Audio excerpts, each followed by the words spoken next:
오늘 오랜만에 잠언서를 읽었습니다. 잠언서는 지혜 문학이라고 그렇게 일컬어지는 아주 귀한 책입니다.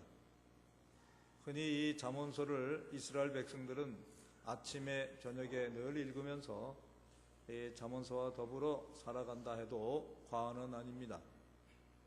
이 잠언서에서 제일 많이 나오는 말씀은 지혜라고 하는 말씀입니다. 잠언서는 지혜를 주는 책입니다. 이 지혜를 오늘 여기 보니까, 잠언서에 보니까 지혜를 우리가 흔히 말하는 지식보다 더 높은 경지의 생각이나 경륜을 얘기하는 것이 아니고, 그것도 있지만은 이 지혜를 하나님이나 예수님으로 비유해서 말씀하였습니다. 여기에 지혜를 얻으며 명철을 얻으라. 내 입의 말을 잊지 말며 어기지 말라. 지혜를 버리지 말라. 지혜가 제일이니 지혜를 얻으라. 그러면서 그를 높이라 그랬습니다. 지혜를 높이라 그랬는데 그것은 곧 하나님을 높이면 지혜를 얻게 된다는 말씀이죠. 어떤 기자가 세계적인 부의이며 사업가인 유명한 존 데이비슨 록펠러에게 이런 질문을 했습니다. 당신이 사업을 그렇게 잘하는 비결이 무엇입니까? 이렇게 물으니까 록펠러가 대답하기를, 저는 생각하기를 올바른 판단이라고 생각합니다. 이렇게 대답을 했어요. 그러면 올바른 판단을 하기 위해서는 무엇을 해야 됩니까? 이렇게 기자가 또 물으니까 록펠러가 말하기를, 올바른 판단을 하려면 틀린 판단을 많이 해봐야 됩니다. 그래야 올바른 판단이 무엇인지를 알게 됩니다. 그러면 틀린 판단과 올바른 판단은 어떻게 구별될 수 있습니까? 그러니까 한마디로 록펠러는 말하기를, 그것은 바로 지혜의 차이지요. 이렇게 말을 했다고 합니다. 이 말은 인생을 살아가는데 지혜가 얼마나 중요한 것인가를 가르치는 하나의 예라고 할 수가 있습니다. 우리는 잠언을 매일 읽어야 하는 이유가 여기에 있습니다. 요사이 우리들은 지식은 굉장히 중요하게 생각하는데 지혜는 중요하지 않다고 생각하는 경향이 있습니다. 그러나 성경은 지식보다는 지혜를 가르치는 책인 것을 명심하셔야 됩니다. 우리가 살고 있는 이 시대를 흔히 정보화 시대 또는 지식화 시대라고 이렇게 말을 합니다. 지식과 정보는 너무나 넘쳐납니다. 컴퓨터를 켜기만 하면, 스마트폰을 켜기만 하면 거기에 지식들이 많이 들어 있습니다. 하지만 현대인들이 과연 지나간 사람들보다 더 지혜로운 사람이라고 말을 할 수가 있을까요? 저는 그렇지 않다고 생각이 됩니다. 어린아이들을 키우는 것을 가만히 보면 옛날 어머니들은 지금처럼 요란하게 아이들을 키우지 않았습니다. 아이들은 지혜롭게 자라난 것을 보면 우리 옛날 어머니들은 참 지혜롭게 아이들을 길렀습니다. 지금은 아이들에 대한 넘치는 정보로 말미암아 아이들 자체가 도무지 감당하기 힘든 세상을 살고 있습니다. 자연히 세상적 지식에 살아가지 하나님의 지혜로 살아가려고 하지를 않습니다. 간단히 말하면 지혜의 보고인 하나님의 말씀은 절대 보지 않는 겁니다. 옛날 우리 어른들은 성경을 참 많이 읽었습니다. 저희 어머니도 성경을 손에서 놓아본 일이 없는 분이셨어요. 벌써 수십 년이 지났지만은 저희 어머니 장례식 때에 어머니가 쓰시던 성경책을 함께 보내드린 생각이 늘 나는데 그 성경책은 얼마나 보셨던지, 얼마나 줄을 많이 쳤던지, 그저 성경책이 새빨갛고 그 책이 거진 너덜너덜할 정도로 그런 책을 들고 다니셨어요. 저는 그것을 지금도 기억할 때마다 그 어머니의 지혜는 그 성경에서 나온 것이구나 하는 것을 잊지 않습니다. 링컨 대통령을 아는 사람들은 꼭 기억하는 것이, 링컨은 성경을 또 읽고 또 읽고 해서 훌륭한 대통령이 되었다고 기억하고 있습니다. 잘 아시는 대로 링컨은 어머니의 영향을 많이 받은 사람입니다. 링컨의 어머니 낸시가 그 아들에게 물려준 가장 위대한 유산도 성경책 한 권이었습니다. 링컨은 대통령 취임식 때 전통적으로 국가가 갖다주는 대부분의 성경책을 물리치고 대신 어머니의 낡고 다 떨어진 성경책을 들고 심선서를 하면서 이렇게 말했습니다. 우리 어머니는 이 성경으로 나를 키우셨습니다. 나는 이 성경으로 이 나라를 지켜갈 것입니다. 지식이 아니라 지혜로 링컨을 만든 것을 알 수가 있죠. 이번에 교육감 선거에 모 후보의 딸이 우리 아버지는 교육감 자격이 없다고 말했다고 합니다. 누가 옳고 그르고는 중요하지 않습니다. 왜 이런 불상사가 납니까? 모든 것을 그저 지식으로 풀어가려고 하니까, 세상 방법으로 풀어가려고 하니까 이런 불상사가 나는 것입니다. 지식은 지혜에 비해서 한마디로 말하면 잔머리에 불과한 것입니다. 아무리 많이 알아도 백과사전만 못한 것이 지식 아닙니까? 얼마 전에 돌아가신 천체 물리학자 칼 세이건은 우주를 보는 눈은 우리 육적인 눈이 아니라 다른 눈이 필요하다고 그렇게 말한 바가 있습니다. 우주를 볼 때 지식은 잔머리에 불과하다는 거지요. 지혜로 보아야 우주가 보인다는 겁니다. 그것은 지혜라고 하는 것은 지식을 포함해서 얼마나 큰 경지인가라고 하는 것을 가르쳐주고 있는 말씀이죠. 오늘 본문은 지혜에 대해서 가르치고 있습니다. 지금 우리나라 사람들에게 제일 필요한 것이 무엇인가? 여러분, 지식이 아닙니다. 지혜가 필요한 시대입니다. 본문 잠언서 4장 7절을 보세요.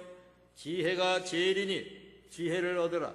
내가 얻은 모든 것을 가지고 명철을 얻을지니라 그랬습니다. 명철이라고 하는 것은 지혜와 지식을 사용할 수 있는 힘을 말하는 것이죠.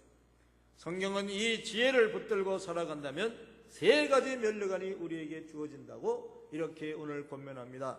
첫째는 아름다운 면류관이라 그럽니다. 여기 9절 말씀에 나옵니다.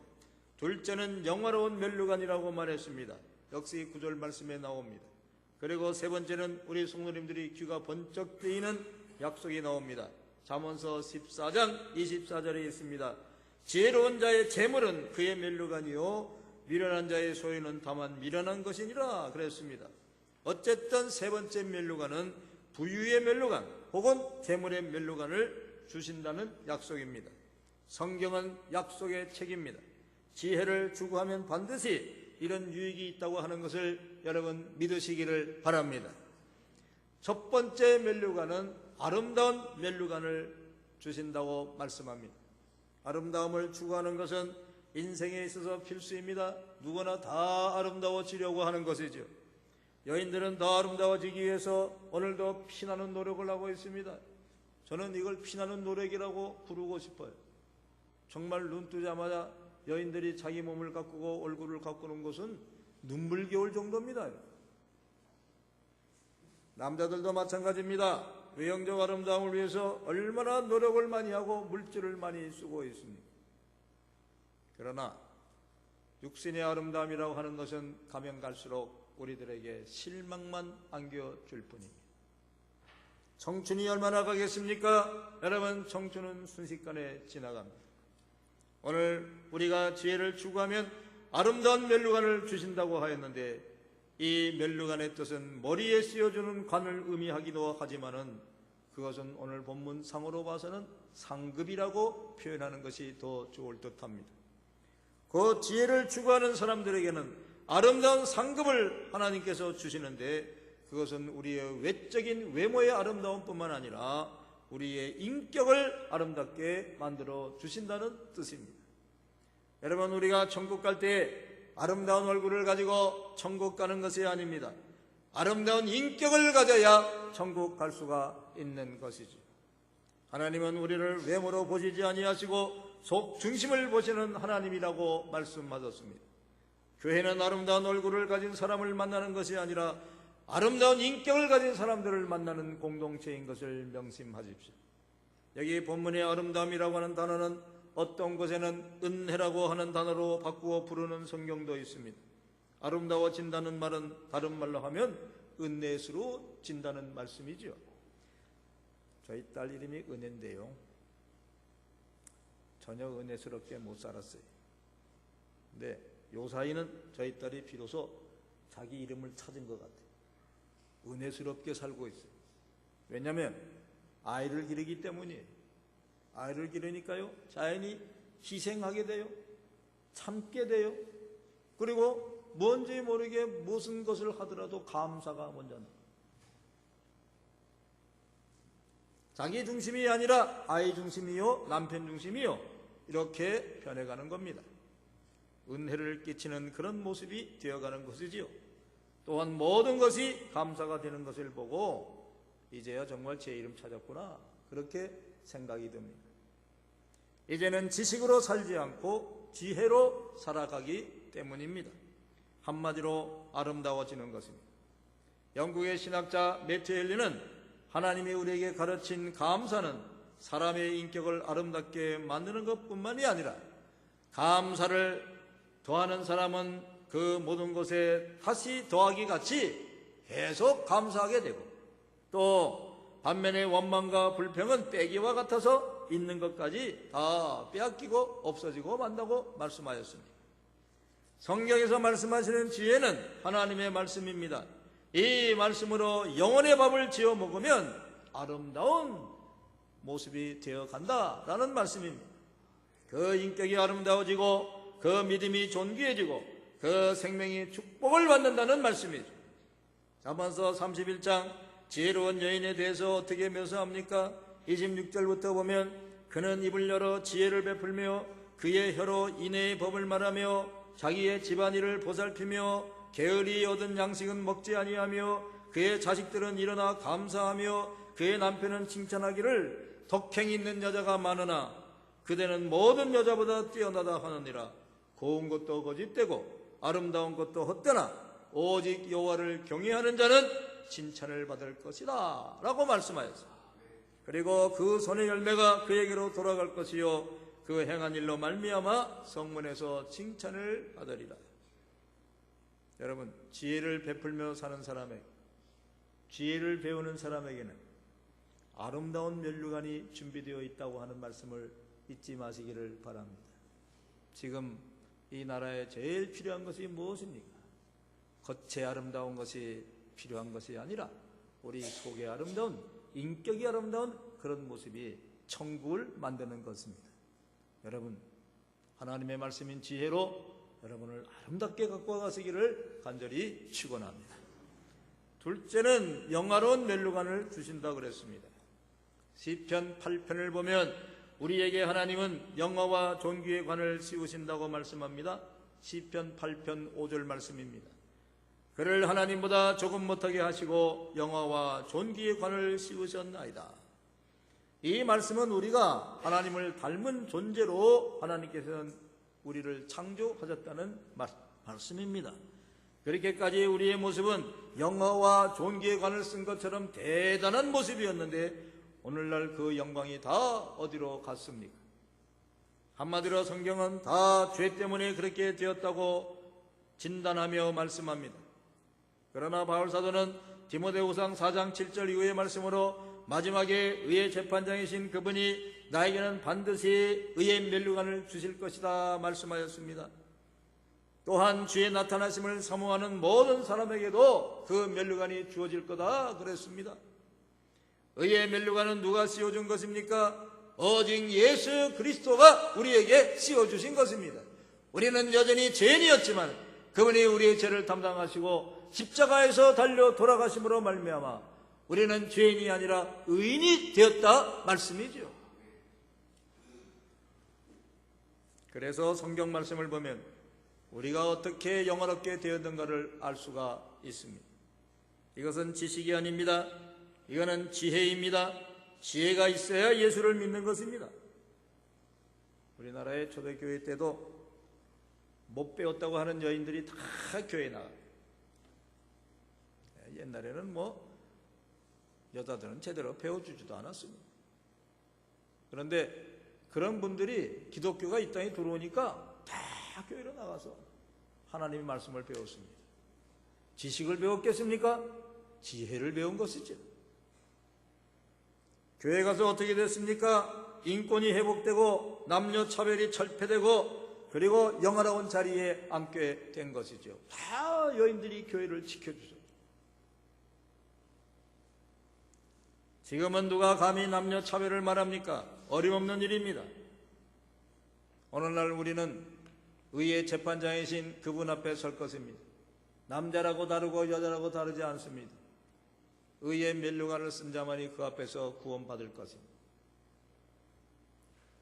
물론 우리 구원받은 사람들에게는 멸망의 심판은 없습니다. 정죄의 심판도 없습니다. 고린도후서 5장 10절 말씀을 보세요.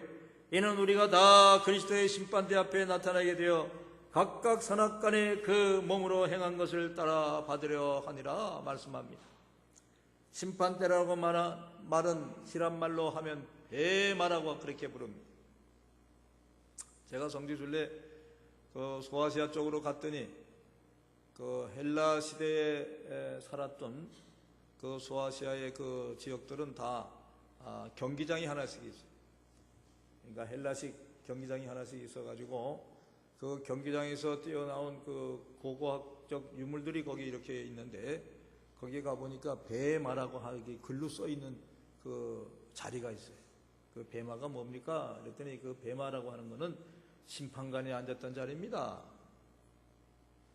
무슨 심판관입니까? 그러니까 경주장에서 경기할 때 거기서 1등에게 주는 면류관이 있는데 월계수죠. 월계수를 이렇게 얹어서 주는 그런 상이 있는데 그 월계수를 얹어줄 때 누가 주느냐면 배마에 앉은 사람이 줍니다. 그 배마에 앉은 사람은 누구냐? 심판관입니다. 그렇게 말을 해요. 제가 그때 거기서 이런 생각을 해봤습니다. 그 이야기를 들으면서 그 경주장에서 1등으로 들어오는 사람은 마라톤 같은 경기를 하면서 1등으로 들어오는 사람은 그 문이 다르다 그래요. 1등이 딱 들어오면 경주장이 다른 문으로 문을 열어준답니다. 이리로 들어가시오. 들어가면 거기에 경주장에 앉은 사람들이 막 박수를 치면서 환호한답니다. 그리고 이제 1등이 되면 배마 앞에 나가서 배마에 앉은 심판관 앞에 나가서 면류관을 받게 됩니다. 면류관 받을 때 또 사람들이 막 환호합니다. 박수를 칩니다. 저는 우리가 천국 갈 때 이런 모습이 되리라고 생각합니다. 달려갈 길 다 가고 그리고 우리의 믿음을 지키고 선한 싸움 싸우고 달려간 분들에게는 천국 문이 열려집니다. 이 세상 문이 아닙니다. 특별한 천국 문이 열려지면서 그리로 우리가 인도함을 받을 것입니다.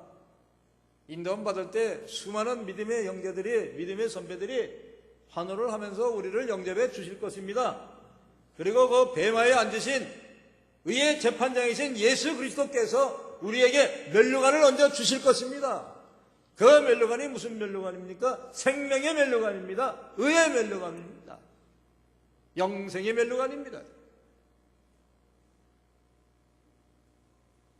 천국에 우리가 가면 꼭 이런 모습이 연출될 거라고 믿습니다. 사랑하는 여러분, 바로 이것이 영광의 면류관입니다. 하나님 말씀 따라 살고 그 지혜로 사는 사람들은 반드시 마지막에 하나님께서 주시는 새 생명을 얻어서 영광의 면류관을 받게 되고 영화로운 면류관을 받게 될 줄로 믿습니다. 하나님 말씀을 늘 가까이 하십시오. 그리고 지혜를 얻으십시오. 그리고 실제적으로 그렇게 사십시오. 언젠가 영광의 면류관이 여러분에게 주어질 줄로 믿습니다. 세 번째 면류관은, 지혜가 우리에게 주는 면류관은 재물의 면류관이요 부의 면류관이라고 말씀합니다. 잠언서 14장 24절 말씀을 봅니다. 지혜로운 자의 재물은 그의 면류관이요 미련한 자의 소유는 다만 미련한 것이니라 그랬습니다. 여러분, 부자는 두 종류의 부자가 있습니다. 존경받는 부자가 있고 손가락질을 받는 부자가 있습니다. 깨끗한 부자가 있고 부끄러운 부자가 있습니다. 우리가 만약 하나님이 주신 지혜로 정당하게 돈을 벌고 또 낭비하지 않고 근검절약해서 하나님께 영광을 돌려 그 재물을 쓴다고 한다면 이것은 바로 영광스러운 부자가 되는 것이죠. 깨끗한 부자이며 존경받는 부자가 될 것입니다. 하나님은 누구를 부자로 만드시겠습니까? 하나님께 영광을 돌릴 수 있는 재물을 축복하여 주실 것입니다. 흥미로운 것은 한 사회가 선진국으로 갈수록 존경받는 부자가 많다는 것입니다.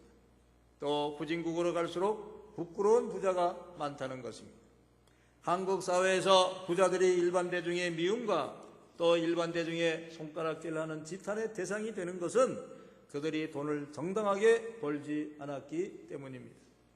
그러므로 하나님은 지혜롭게 사는 사람들에게 재물의 멸류관을 주시는데 그 부자를 참으로 존경받는 부자로 만들어 주신다는 것이죠. 특히 의롭게 살고 하나님께 영광 돌리는 사람에게 반드시 하나님은 재물의 축복을 하는 것을 볼 수가 있습니다.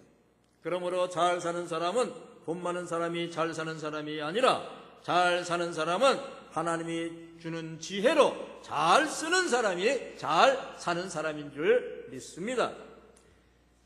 제가 저 아프가니스탄 쪽 또 그 중동의 그 후진국 쪽에서 저 유럽 쪽으로 탈출하는 사람들의 필름을 봤는데요. 그들은 대개 이제 알라신을 믿는 사람들 아닙니까? 그 사람들이 이제 탈출을 해가지고 유럽 쪽으로 가서 이제 미립국을 하는 거죠. 미립국 하면서 이제 그들 속에 틈에서 이제 섞여 살라고 이제 탈출하는데 무려 얼마만큼만 거리를 가느냐? 7,000km를 7,000km. 우리가 서울에서 부산까지가 400km입니다. 근데 그 사람들이 그 탈출을 해가지고 가는 길이 육로로 해상으로 산 위로 뭐 이렇게 걸어가지고 가는데 그 비참함이라는 건 이루 말할 수가 없어요. 7,000km 가가지고 어디 가서 뭘 하려고 그러냐면 유럽 가서 노동자 하려고 그래요. 뭐 우리나라도 노동자들이 많이 들어와 있습니다만은 이게 다 자신들이 가가지고 살려고 하는 나라가 어떤 나라인가? 기독교 국가예요. 잘 사는 나라가 어느 나라인가? 기독교 국가예요. 근데 기독교 국가에 가가지고 그들이 뭘 하느냐? 노동자 생활하면서 여전히 알라 하고 있는 거예요. 지혜가 없어요. 지혜가. 제가 보기에요. 아니 거기 가면은 그걸 봐야 될 거 아닙니까? 아니 이 사람들이 어떻게 이렇게 잘 살게 됐나? 어떻게 이렇게 축복받았나? 그래서 한마디로 하나님의 말씀으로 사니까 그렇게 된 거예요. 이 세상의 모든 경제는요 기독교 경제에서 나온 겁니다. 기독교 경제 아니고는요 이 세상을 부유하게 할 수 있는 경제가 없습니다. 하나님의 말씀의 지혜가 아니면 이 세상에서 물질을 얻을 수가 없어요. 그것도 착한 물질 말이에요. 여러분 이 세상에서는 착한 물질이 돌아다녀야지 더러운 물질이 돌아다니면 세상이 더럽게 되는 거 아닙니까? 지혜를 얻으셔야 됩니다.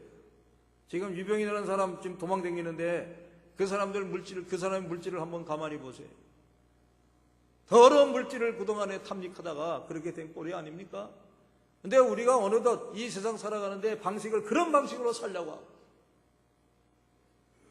아프가니스탄에서 저 알라신을 섬기는 사람들이 말이죠. 자기 땅에서 살지 못해서 아니 그들이 부르는 알라도 지혜를 준다는 신이에요. 그들도 거기 그 알라신을 부르면 가르침을 받아요. 그런데 왜 그들은 그 모양이 됐습니까? 여러분 지혜는 하나님 말씀밖에는 없습니다. 오늘 여러분들이 하나님 말씀을 들을 때 그 말씀은 그 말씀으로 끝나는 것이 아닙니다. 그 말씀대로 살면 하나님께서는 반드시 축복하신다는 것이 하나님 말씀의 골자입니다. 잠언을 기록한 솔로몬은 역대하 1장 7절에 이렇게 말합니다. 말씀을 봅니다. 그날 밤에 하나님이 솔로몬에게 나타나 그에게 이르시되 내가 내게 무엇을 주랴 너는 구하라 하시니 솔로몬에게 하나님이 나타나서 내가 너에게 꼭 주고 싶은 거 있는데 너는 뭐를 원하는 거야? 그랬더니 솔로몬이 그럽니다. 하나님 나는 재판을 좀 잘하고 싶으니까 나에게 지혜를 주십시오. 하나님이 얼마나 기뻐하시나. 다른 거 구하지 않고 지혜를 구하는 솔로몬을 보고 거기에 11절 12절을 보면은 이런 말씀 나와요. 내가 나를 기쁘게 했구나. 내가 나를 기쁘게 한 지혜를 구하니 이제 내가 구하지 않은 부와 명예와 모든 것을 내가 너에게 다 허락해 주겠다. 심지어 장수까지 내가 너에게 허락해 주겠다. 지혜가 얼마나 존귀한 것입니까?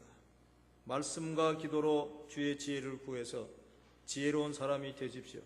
그래서 아름다운 멸류관 영광의 면류관, 부여의 면류관을 쓰시고 당당히 빛나게 남은 인생들을 살아가시는 여러분 되시기를 간절히 축원합니다. 기도합시다. 아버지 하나님 감사합니다. 저희들은 오늘 말씀을 들었습니다. 이 말씀 속에는 하나님의 지혜가 있습니다. 지혜는 우리들에게 실제로 그렇게 살라고 주신 하나님의 말씀입니다. 오늘 저희들의 문제가 무엇입니까? 하나님의 말씀을 들으면서도 그 말씀대로 살지 않는 것입니다. 하나님 말씀은 분명히 가르치는데도 그 가르치는 쪽으로 가지 않는 것입니다. 아버지 하나님, 오늘 저희들에게 또다시 하나님의 말씀인 지혜는 우리에게 권면합니다. 너희가 하나님 말씀을 청정하고 그대로 살면 너희는 아름다운 면류관, 영화의 면류관, 부여의 면류관을 쓰게 될 것이다. 분명히 말씀하신 이 말씀을 꼭 붙잡고 살아가게 하여 주시옵소서. 이것이 우리들에게 큰 유익이 된다고 말씀합니다. 이것이 세상을 밝게 만드는 결과를 만들어낸다고 말씀합니다.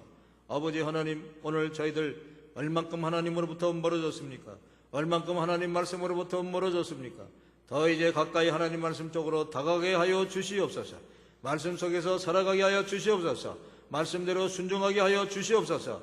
그리하여 가정을 바꾸고 나라를 바꾸고 세상을 바꾸는 우리 믿음의 사람들이 더 되게 하여 주시옵소서. 감사하오며 예수님의 이름 받들어 간절히 기도하옵나이다. 아멘.